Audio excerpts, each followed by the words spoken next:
अस्सलाम वालेकुम student, how are you all? Hopefully आप लोग सब ठीक होंगे। Today I am going to start the last topic of the chapter water are precious resource. Previously हम जो है वो बहुत सारे टॉपिक डिस्कस कर चुके हैं इस चैप्टर में। तो आज हमारा लास्ट टॉपिक है।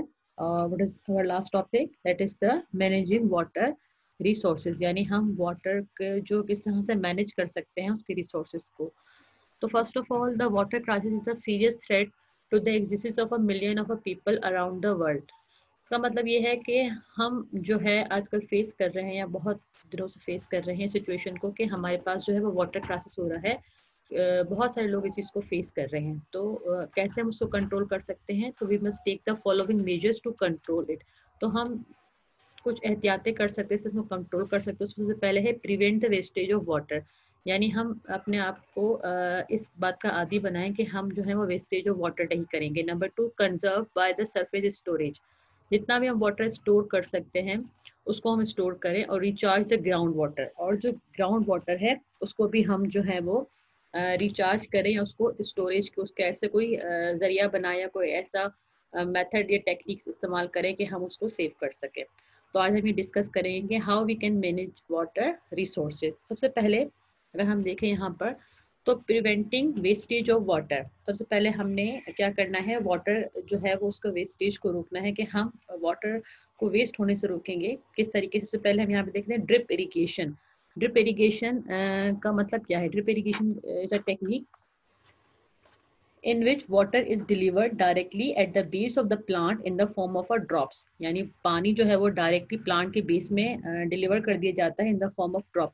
This is done by the lying a network of water pipes with side tubings all over the field. This method is effective to conserve water.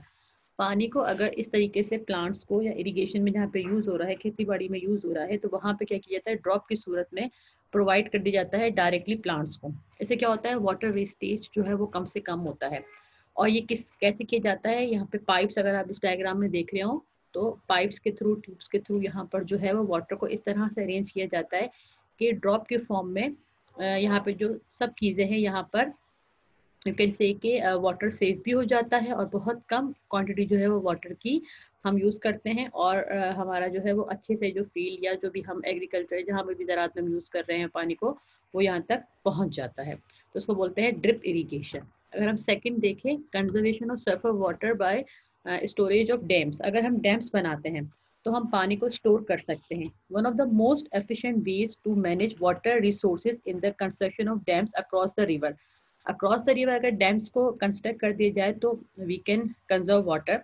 A man made lake called reservoir is made behind the dam that help in the storing water for the future। इसका मतलब अगर हम dams को जो है वो build करते हैं तो वी कैन सेव वाटर। तो अगर हम जो है वो डैम्स बनाते हैं तो हम वाटर को सेव कर सकते हैं। One of the most efficient ways to manage water resources is the construction of dam across the river. Across the river, river के साथ ही हम जो है वो डैम्स को कंस्ट्रक्ट करेंगे। सबसे पहले dams reservoir and it helps to check the floods and the flow of water। Dams are also called the multi-purpose projects since they are also help in generating hydroelectricity। You know very well कि जो dams हैं हम इनसे जो है वो electricity भी बना सकते हैं। हाइड्रो इलेक्ट्रिसिटी जो है उससे प्रोड्यूस हो सकती है। तो एक वन ऑफ द रीज़न ये भी है कि डैम्स बनाए जाएँ, वाटर को सेव किया जाए, और दूसरा इससे इलेक्ट्रिसिटी भी प्रोड्यूस होती है। उसके बाद हम देखें recharge of the ground water, rain water harvesting. अगर हम इस चीज़ को देखें तो rain water harvesting is a method which help to recharge the ground water. किस तरीके से? Rain water harvesting is the gathering and collecting of rain water from the rooftops, roads and the surface runoff and storing into the tanks। किस तरह से पानी जो है उसको अगर हम सेव करेंगे छतों पे, जिस तरह से टैंकी बनी हुई है इस तरीके से आप कहते हैं रूफ टॉप्स पे, रोड्स पे या सरफेस पे, तो हम इसको सेव कर सकते हैं वाटर को। अगर आप देखा होगा बहुत से घरों में छतों पे जो है वो टैंक्स होते हैं, तो वहाँ पे बारिश का पानी, या आप इस तरह से कह सकते हैं कि जो है वैसे भी जो पानी होता है उसको सेव किया जाता है। और सरफेस भी बनाए जाते हैं, रोड्स के साइड से भी बनाए जाते हैं। It can also be use directly to recharge the ground water.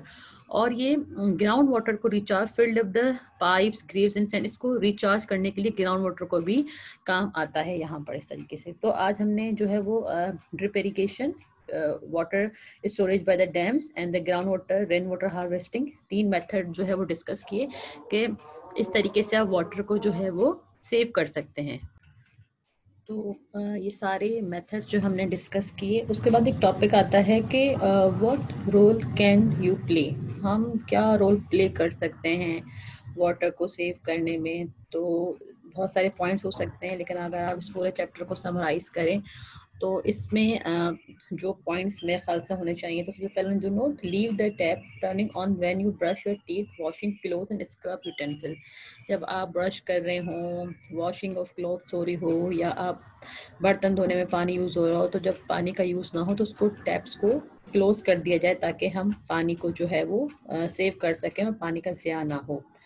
Use a mug and bucket instead of a shower to take the bath or to wash your car. So instead of taking showers, you can use the mug and buckets, or use a broom instead of a house pipe to clean the outdoors. And the next is the never throw water unnecessarily on the roads. Reuse that water for the gardening and cleaning. Install taps with the reduced flow of water. So these are the 4 or 5 points जिसको हम use करते हुए water को जो है वो हम save कर सकते हैं, प्रिजर्व कर सकते हैं, और इसका रीयूज़ भी कर सकते हैं। जिस तरीके से एक पॉइंट था कि never throw water unnecessary on the roads and reuse that water for the gardening and cleaning और गार्डनिंग के लिए अगर हम रीयूज़ कर लें वाटर को तो इसमें कोई हर्ज नहीं है। तो होपफुली आपको इस चैप्टर में कोई डिफ़िकल्टी नहीं हुई होगी, और बहुत अच्छे से मैंने with completion of the diagram यहाँ पे बहुत सारी डायग्राम से इस चैप्टर को कंप्लीट किया है। अगर आपको कोई डिफ़िकल्टी होती है इन केस, तो आप सारे लेक्चर्स को दोबारा सुनिए, तो इंशाल्लाह ताला कोई डिफ़िकल्टी नहीं होगी। और best of luck, thank you so much.